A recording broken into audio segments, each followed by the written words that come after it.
Mora here. Just wanted to show you what this root repair is going to look like and why it's being done. One more time, meniscus is the pad. I'm looking at it right there. It has a front and it has a back. The back is there. Now, the front and the back of the meniscus is attached to the bone, and by being attached to the bone, it allows it to act like a trampoline. So imagine a trampoline that's not attached to the frame. Once you jump on it, you're going to fall right through it, right? That's what a trampoline is. That's not working. When you have a root tear, it's the same thing. It's a trampoline that's not attached to its frame. So pretend that this meniscus is not attached. It would just move out of the way when the femur would hit it upon walking. So what I'm doing here is I'm actually reattaching it to the bone like that. You see that?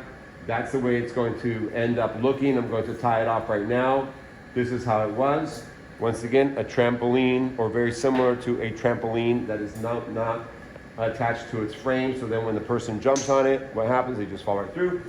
So now we reattach it. Boom. I have 3 number 2 high tensile strength sutures here to pull it down hard, and I can compress it up against the bleeding bone because that's key to treatment here as well. Medial meniscus root repair.